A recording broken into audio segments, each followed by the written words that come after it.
Hi everyone, Anthony Botano here, the internet's busiest music nerd, and it's time for a review of the new Kesha album, Rainbow. I'm so excited, I don't even know why. Kesha is a California singer, pop songstress, who broke in 2010 with an album of very huge, mostly obnoxious club anthems that I could never really get into, honestly. No such luck with her follow-up album Warrior either. Honestly, when it came to her music, I never really paid all that much attention to Kesha because nothing that I ever heard really intrigued me. You know, outside of some pretty good collaboration she had done with the Flaming Lips. But even I was kind of engrossed in the very nasty lawsuit that was going on between Kesha and her primary producer, Dr. Luke, which originally came as a surprise for me because from what I understood, they had a pretty close working relationship, with Luke producing a bulk of her 2 albums. But then back in 2014, Kesha hit Luke with a lawsuit, accusing him of sexual assault, sexual battery, sexual harassment,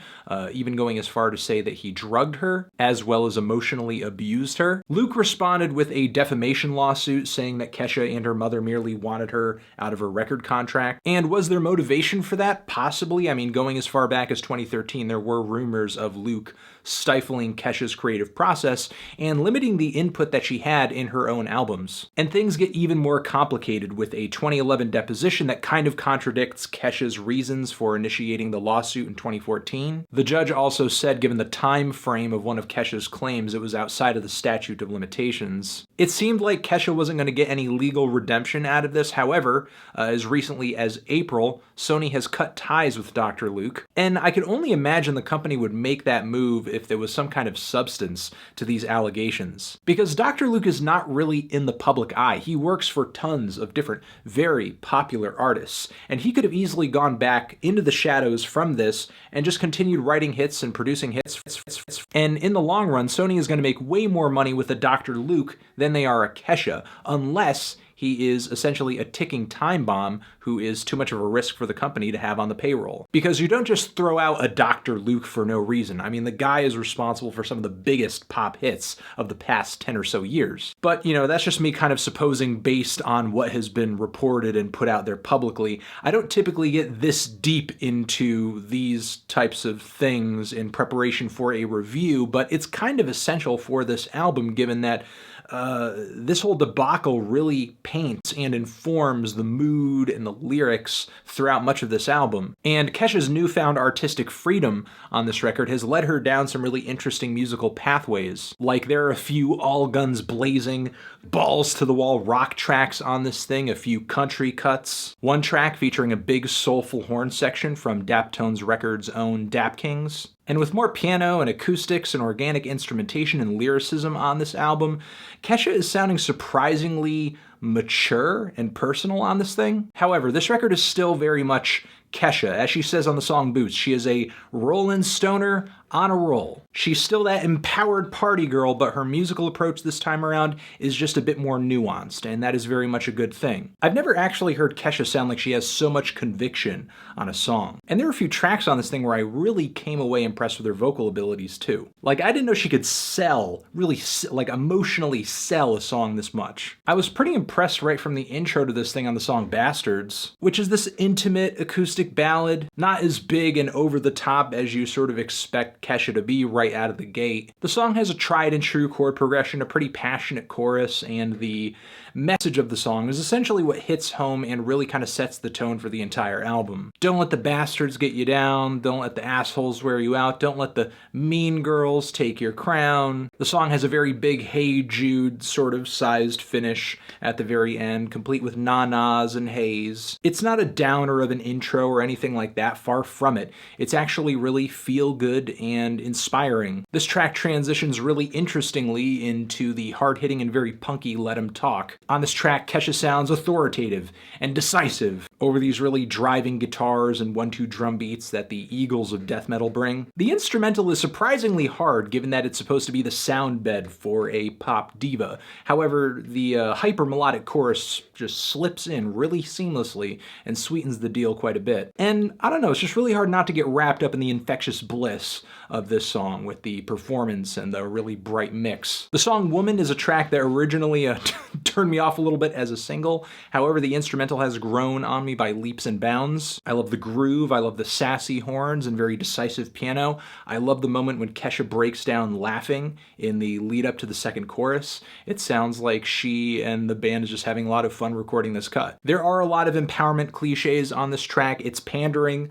of the highest order, yes. However, I do kind of like the takeaway message on this song that Kesha's body, her love, her attention is not for sale. She's her own person. The following track, Hymn, changes up the musical vibe into something more smooth, synthetic. It has these really deep, murky synthesizers, this very sparse skeletal beat, some finger snaps. It sounds like a little bit of Lord influences rubbing off on Kesha here, except Kesha is playing with Lord's slightly older sound, bringing a more sparkly chorus, and I think by comparison, Kesha is a more capable singer. But where I really feel like this song falls short is in the whole substance department. It feels kind of like a tribute to atheist kids or outsiders, but what they're on the outside of, I don't know, or maybe it's some kind of generational statement, and that's kind of the problem. The target of the song is not really all that clear. It just seems really general. It's like Kesha was really shooting for a track that was life-affirming but didn't have anything life-affirming to say. Still, the song sounds pretty and certainly fits really well into the flow of the record. I was really impressed with the song Praying when I initially heard it as a single, still very impressed with it within the context of the record. God, it is still an amazingly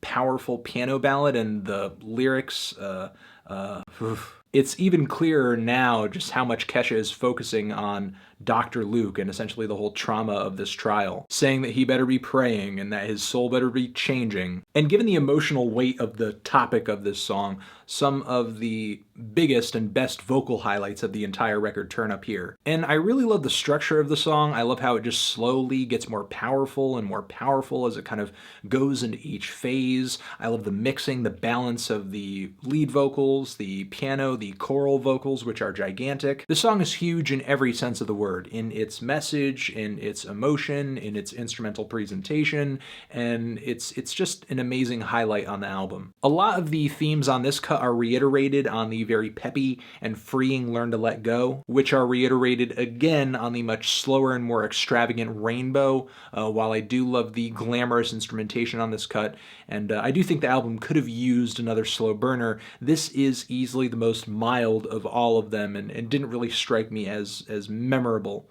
to be completely honest. Past this point on the album, though, it seems almost like Kesha has kind of exorcised an emotional demon, so now she sort of allows herself to indulge in more lighthearted topics like love and old love and young love and crazy love, like on the song Boots, or being in love with Godzilla on the song Godzilla, which is a really playful and hilarious acoustic cut on the record where Kesha takes Godzilla to the mall and to her mom, pretty much being in love with a figurative or a literal monster who I guess other people don't see the appeal in other than Kesha. It's easily the cutest and most endearing moment on the entire record. However, the fun on this thing kind of turns borderline obnoxious on the song Boogie Feet. God, even to say the title, which is kind of this white girl banger with blaring guitars. Of course, the Eagles of death metal are back on this one. On the verses here, Kesha brings this really snobby cheerleader flow. She talks like this every time she goes to sing a line in the verse. The Eagles, though, kind of balance out the ridiculousness of this track with like a good groove and some slightly gritty, punky guitars. It's a silly song. It's almost like too ridiculous to take seriously, but I don't know. I wouldn't be surprised if with more listens it won me over. However, right from first listen, I loved the country direction of tracks like Hunt You Down, which was really cheeky, and the song featuring Dolly Parton on here, Old Flames. Kesha somehow knocks it out of the park with these two completely unexpected country cuts. She just has like kind of this natural twang to her voice that plays really well to this style. Certainly her collaborating with an older singer went over much better than it did when Lana Del Rey invited Stevie Nicks onto her new album. And honestly, I think Kesha sounds more convincing over these kinds of instrumentals than even Lady Gaga did when she was dabbling in them on Joanne. Kesha is just trying a lot of different things on this record, and she's excelling at almost all of them, and it's just like,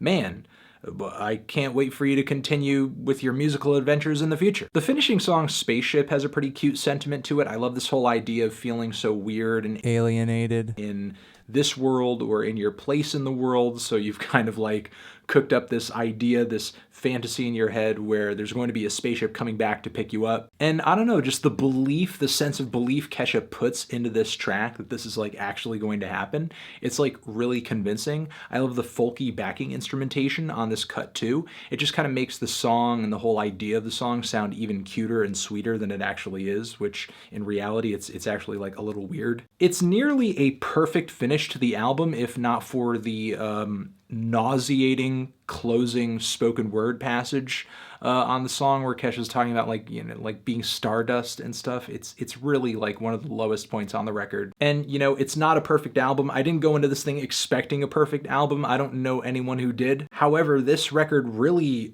exceeded my expectations by quite a bit, because previously I had never been a fan of Kesha, honestly. But I did not expect this record to be filled with so many sweet, catchy, well-written, fantastically produced, and inspiring songs. I mean, even at its worst, this record is still kind of hard not to like. It's a really smart artistic reinvention, with Kesha pretty much maintaining the fun, wild energy that made her appeal to her fans in the first place. And hopefully she can move forward from here, continue to evolve, continue to try new things, continue to push those limits vocally, because I feel like even here, we're not hearing the most of Kesha's vocal potential. I'm feeling a decent to strong 7 on this thing.